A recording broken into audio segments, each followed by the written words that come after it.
Massage parlour में चल रहा था ठगी का कारोबार, नेकेड फोटो का डर दिखाकर करते थे ब्लैकमेल। दिल्ली और एनसीआर में मसाज के नाम पर लोगों को ब्लैकमेल करने का धंधा जोरों पर है।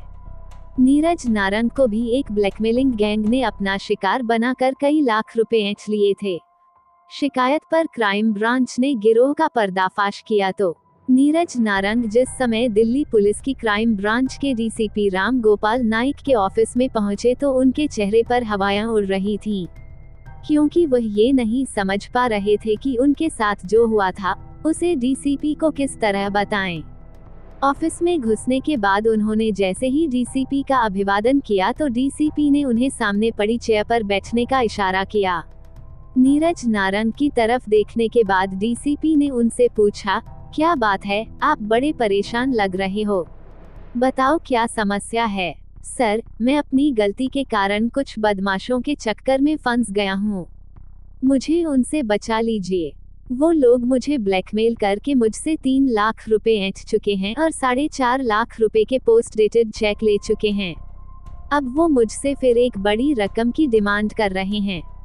सर, इस तरह से तो मैं बर्बाद हो जाऊंगा, नीरज नारंग ने बताया। कौन है वो लोग, आप घटना विस्तार से बताइए, डीसीपी ने उनसे कहा। इसके बाद नीरज नारंग ने उन्हें एक लिखित शिकायत देते हुए अपने साथ घटी घटना बता दी। उसे सुनकर डीसीपी राम गोपाल नाइक को मामला गंभीर लगा। उन्होंने इस मामले की जांच क्राइम ब्रांच की शाखा शकरपुर के इंस्पेक्टर विनय त्यागी को सौंप दी और उन्होंने पीड़ित नीरज नारंग को शकरपुर क्राइम ब्रांच ऑफिस भेज दिया। ये बात 19 सितंबर 2018 की है। Neeraj Narang crime branch inspector Vinay Tyagi के ऑफिस पहुंच गए। उन्होंने उन्हें अपने साथ घटी जो कहानी बताई वह इस प्रकार थी। नीरज नारंग दिल्ली के एक बिजनेसमैन हैं। पटपड़गंज इंडस्ट्रियल एरिया में उनकी अपनी फैक्ट्री है। एक दिन वह अपने ऑफिस में लैपटॉप पर नेट सर्फिंग कर रहे थे।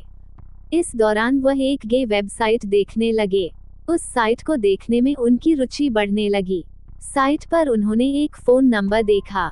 नीरज की उत्सुकता बढ़ी तो उन्होंने उसी समय वह नंबर अपने फोन से मिलाया।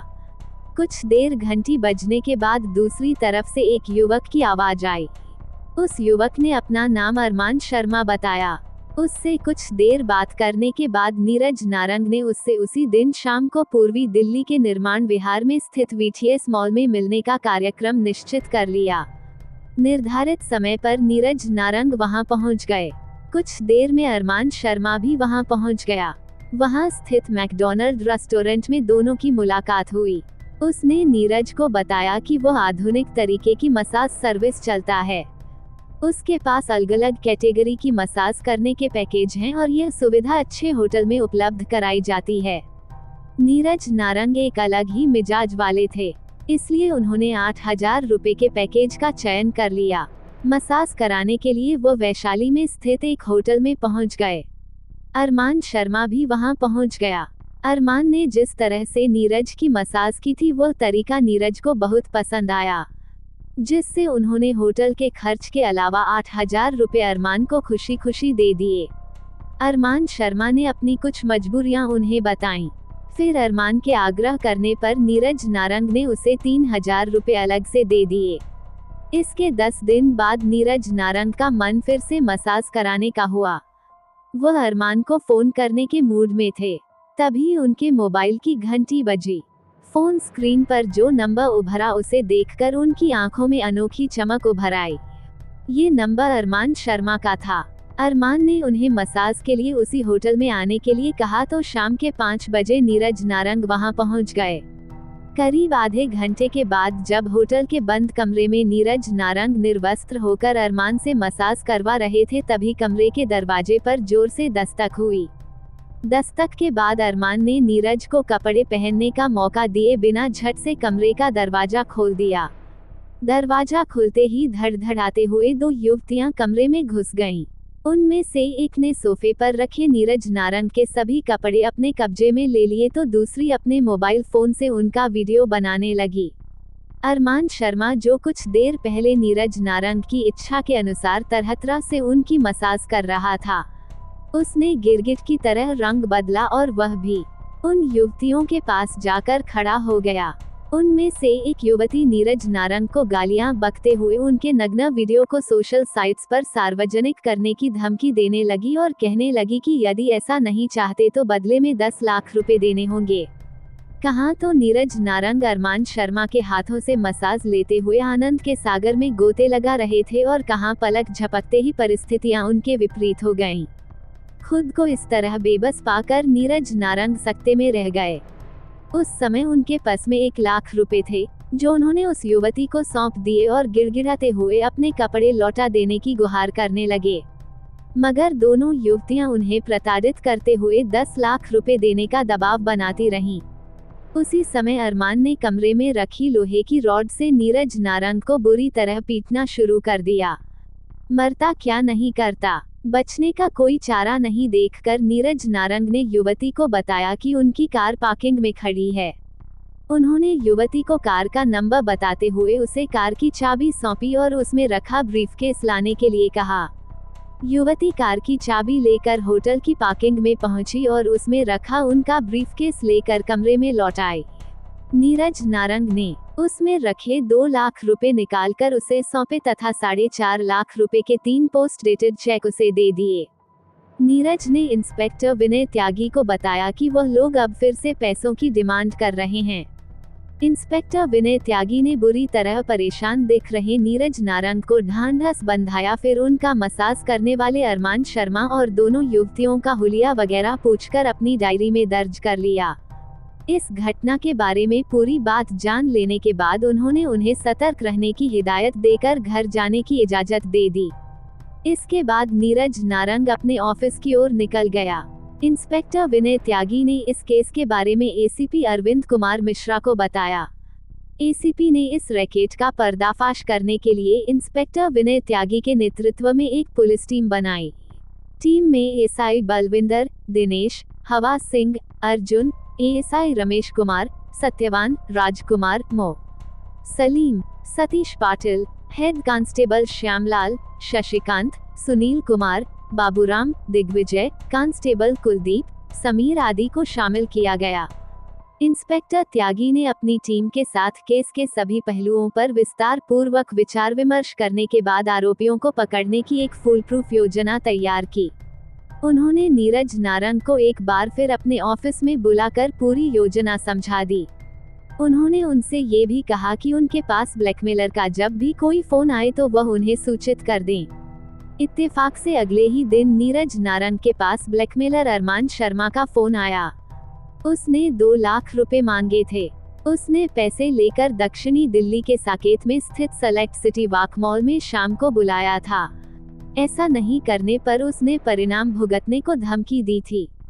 नीरज ने इंस्पेक्टर विनय त्यागी को फोन करके ये सूचना दे दी। नीरज नारंग की बात सुनकर विनय त्यागी ने एसीपी अरविंद मिश्रा को इस जानकारी से अवगत करा दिया। इसके बाद वह उनसे आगे की योजना पर विचार करने लगे।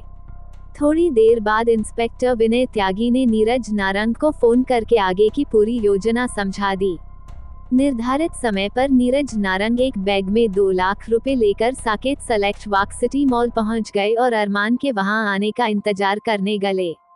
थोड़ी देर बाद अरमान अपनी एक गर्लफ्रेंड के साथ नीरज नारंग के पास पहुंच गया। बातचीत होने के बाद नीरज ने उसे पैसों वाला बैग सौंप दिया। जैसे ही अरमान ने नीरज नारंग से पैसों का बैग लिया, सादे वेश में वहां मौजूद क्राइम ब्रांच की टीम ने अरमान और उसकी गर्लफ्रेंड को अपने काबू में कर लिया। उन्होंने उनके पास बैग से 2 लाख रुपए भी बरामद कर लिए। इसके बाद क्राइम ब्रांच टीम उन दोनों को लेकर शकरपुर स्थित ऑफिस लौट आई। ये बात 20 सितंबर 2018 की है। हिरासत में लिए गए युवक से पूछताछ की गई तो पता चला कि उसका असली नाम अरमान शर्मा नहीं बल्कि शादाब गौहर है। उसके साथ वाली युवती ने अपना नाम मंजीत कौर बताया। दोनों ने पूछताछ के दौरान अपना अपराध स्वीकार करते हुए ब्लैकमेलिंग के धंधे की जो कहानी बताई वह इस प्रकार निकली। 25 साल का शादाब गौहर उर्फ अरमान शर्मा मूल रूप से श्रीनगर, कश्मीर के कुमो पदशेनी बाग का रहने वाला था। वहां से 12वीं तक की पढ़ाई करने के बाद उसका रुझान बॉडी बिल्डिंग की तरफ हो गया। वह बेहद फैशनेबल युवक था, इसलिए खुद के मेंटेन पर बहुत ध्यान देता था। उसने जिम जाना शुरू कर दिया। 1-2 साल तक तो घर वालों ने उसकी बॉडी फिटनेस पर पैसे खर्च किए, लेकिन बाद में उन्होंने कह दिया कि वह खुद कमाकर अपने ऊपर खर्च करे। शादाब ऐसा कोई काम नहीं जानता था जिसके बूते वह कमाई कर सके। लिहाजा उसने मोबाइल रिपेयरिंग का काम सीखना शुरू कर दिया। ये काम सीखने के बाद उसने श्रीनगर में ही मोबाइल रिपेयरिंग की दुकान खोल ली। थोड़े ही दिनों में उसका काम चल निकला और इस काम में उसे अच्छी कमाई होने लगी। जेब में पैसे आए तो वह खुद की फिटनेस पर और ज्यादा ध्यान देने लगा। शादाब बहुत खूबसूरत था। अच्छे खानपान और ब्रांडेड कपड़ों के कारण उसकी पर्सनैलिटी और भी निखर गई। लेकिन जब कश्मीर के हालात ज्यादा बिगड़े और घाटी में आए दिन उसकी दुकान बंद रहने लगी तो वह परेशान हो उठा। दुकान बंद रहने के कारण उसकी आमदनी बंद हो जाती, यानी उसे फिर से रुपयों की किल्लत रहने लगी। वह परेशान चल रहा था कि एक दिन पत्थरबाजी के दौरान लोगों ने उसकी दुकान को आग लगा दी। दुकान के उजड़ जाने के कारण उसकी माली हालत बेहद खराब हो गई, तो वह काम की तलाश में चंडीगढ़ आ गया और वहां के एक जिम में ट्रेनर की नौकरी कर ली।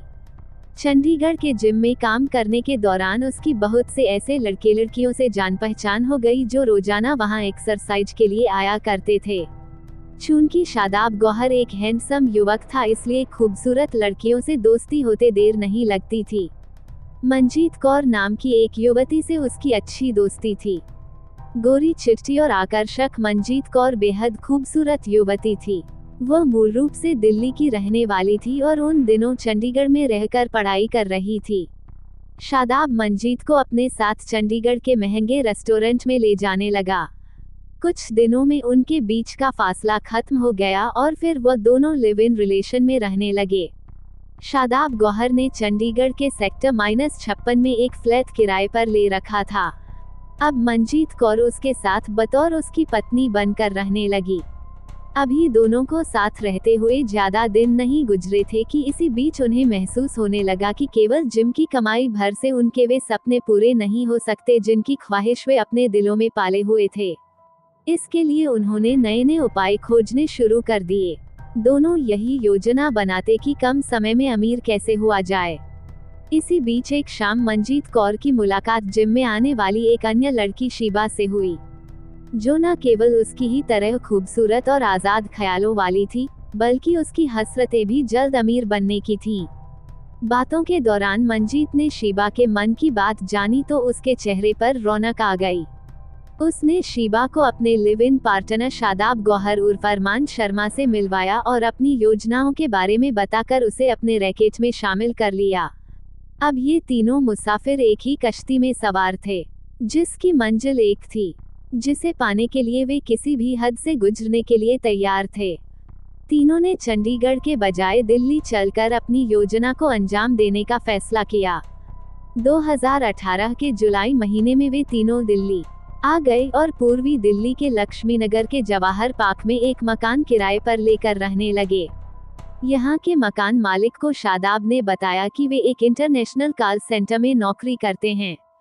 मकान मालिक को अपने किराए से मतलब था। दूसरे इन तीनों की पर्सनैलिटी इतनी प्रभावशाली थी कि उसने इनसे ज्यादा कुछ पूछने की जरूरत ही नहीं समझी। दिल्ली आकर शादाब गौहर ने एक गे वेबसाइट पर अपना प्रोफाइल अरमान शर्मा के नाम से अपलोड करके मसाज सर्विस उपलब्ध कराने का विज्ञापन देना शुरू कर दिया। उसकी नज़र मालदार क्लाइंट पर रहती थी, जिससे वह अधिक से अधिक रुपए ऐंठ सके। इसके अलावा उसने अपने रैकेट में 8 कमसिन लड़कों और एक लड़की को भी शामिल कर लिया, जो उसके कहने पर क्लाइंट को मसाज सर्विस देने के लिए दिल्ली और एनसीआर में बताए गए ठिकानों पर जाते थे। ये लड़के अपने अपने क्लाइंट को मसाज सर्विस देकर जो भी कमाते थे, उनमें प्रत्येक सर्विस पर शादाब गौहर अपना कमीशन वसूल करता था और बीच बीच में मंजीत कौर और शीबा मसाज के दौरान क्लाइंट की वीडियो बनाकर उससे मोटी रकम वसूल करती थीं। सितंबर के पहले हफ्ते में नीरज नारंग वेबसाइट पर दिए गए नंबर पर फोन करके शादाब उर्फ अरमान के संपर्क में आए और मसाज करवाने के चक्कर में उसके जाल में फंस गए। 3 लाख रुपए नकद और 4.5 लाख रुपए के पोस्ट डेटेड चेक लेने के बावजूद भी शादाब ने नीरज नारंग का पीछा नहीं छोड़ा। वो उनसे 2 लाख रुपए की और मांग करने लगा। फिर मजबूर होकर नारंग ने इसकी शिकायत क्राइम ब्रांच के डीसीपी से कर दी। शादाब गौहर उर्फ अरमान शर्मा और मंजीत कौर से पूछताछ करने के बाद पुलिस ने उन्हें गिरफ्तार कर कोर्ट में पेश कर 2 दिनों के पुलिस रिमांड पर लिया। इस दौरान दोनों आरोपियों के कब्जे से नीरज नारंग से लिए गए 2.25 लाख रुपए तथा 4.5 लाख रुपए के पोस्ट डेटेड चेक बरामद कर लिए। रिमांड अवधि खत्म होने के बाद पुलिस ने शादाब गौहर और मंजीत कौर को कोर्ट में पेश किया और वहां से दोनों को न्यायिक हिरासत में भेज दिया गया। गिरोह में शामिल तीसरी शातिर लड़की शीबा कथा लिखे जाने तक फरार थी।